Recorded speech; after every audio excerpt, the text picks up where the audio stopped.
Hey guys, today on JD Cars, we're going to be doing a Resonator delete on my F30 BMW 335i.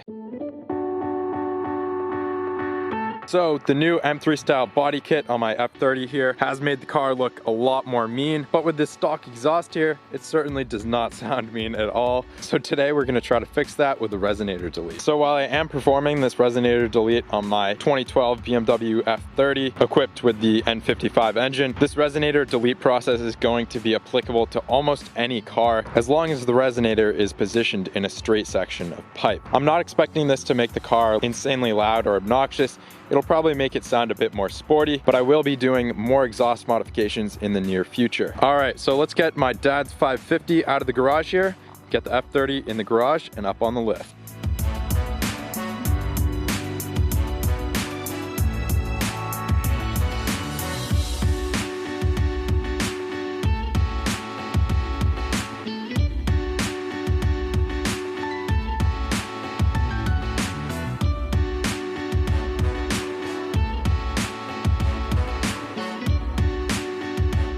So towards the back of the car here, before the mufflers, is your Resonator. It's this large cylinder located right here in the center of the car.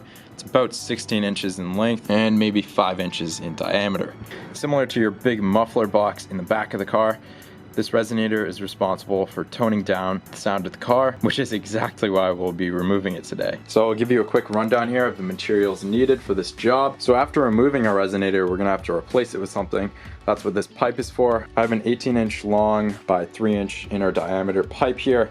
Grabbed it off Amazon for, I don't know, less than 20 bucks. And while I do have access to a welder and I'm pretty competent with it, I am gonna be securing this pipe with these exhaust band clamps here. I prefer to use these for a job like this, just in case I wanna remove this pipe and reinstall my Resonator in the future. These band clamps are gonna make that process a lot easier. And furthermore, it's gonna make the removal of the rear muffler much easier because the exhaust will effectively be in two pieces, which will make the removal of the back half of the exhaust much easier for future projects. We'll also need some exhaust sealant to go along with these band clamps. And finally, I picked up myself a new 6-inch bimetal blade for my reciprocating saw, which I'll be using to cut out the Resonator. So I'll switch out my reciprocating saw blade here and we'll lock this guide in so it's centered.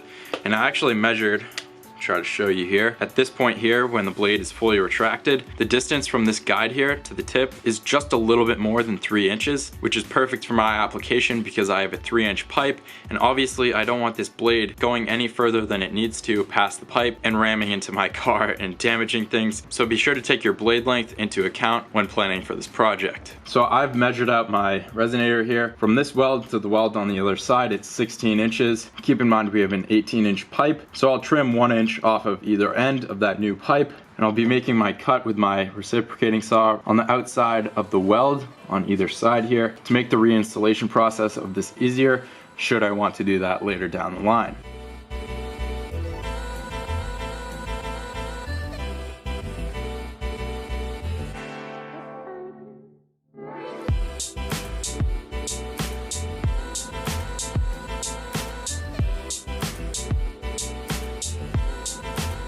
Alright, second cut is made and we've got the Resonator out of the car.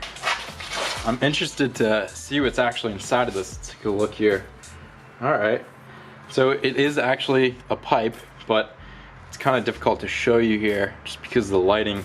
But there's actually a bunch of little holes drilled inside of the pipe, and there's probably some sort of dampening material in the Resonator here. So we're not removing that much from the car, but the difference should be noticeable. So I'm gonna take the Resonator here, and because it is just an open pipe here, I can take my tape measure here, stick it through the Resonator to the other side, secure the tape on that edge, and it looks like we need to cut our Resonator pipe at 16 1/4 here. So we'll measure that out on our new pipe and get it cut. So what I did here was I measured in from the edge of the pipe here and made a bunch of marks with a Sharpie here so I could evenly line up this piece of masking tape all the way around the pipe here. That's going to allow us to make a nice straight cut using our portable bandsaw and a metal blade. I'll do the same thing over on the other side here, and then I'll make my cuts.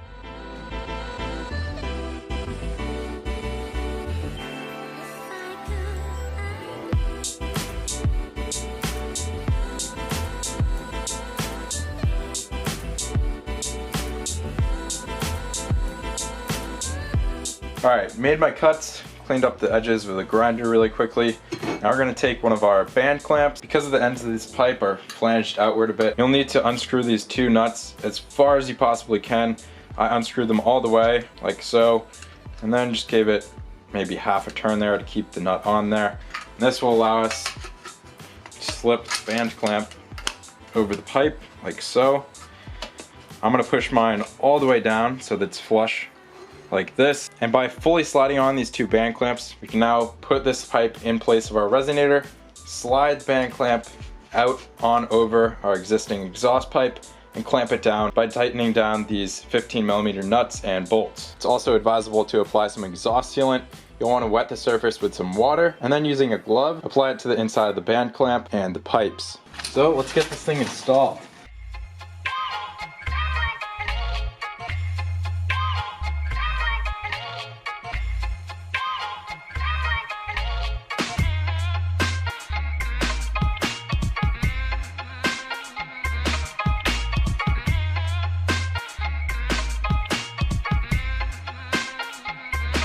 And there it is, installed on the car.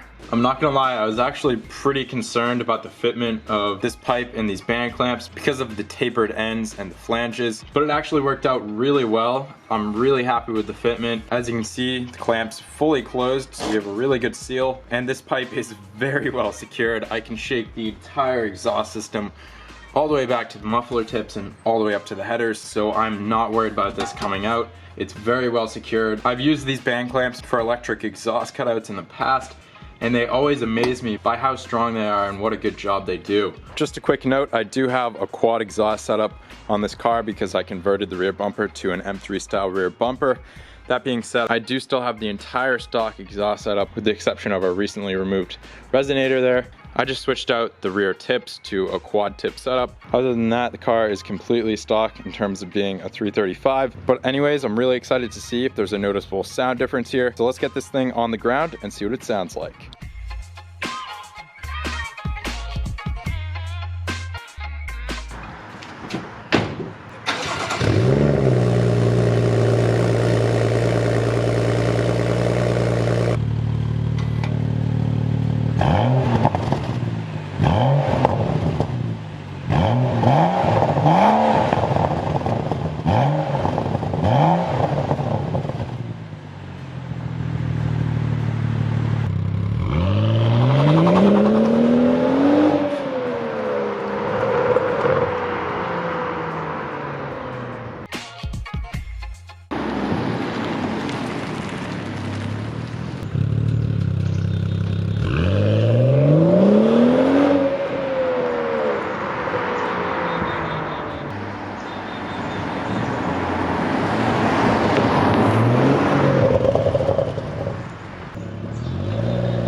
Alright guys, hopefully those sound clips were helpful in showing you guys the sound. I will say there is definitely a noticeable difference after removing that resonator. It's definitely nothing insane. I'd say it's a bit more sporty, and there are the slightest little burbles when downshifting and decelerating.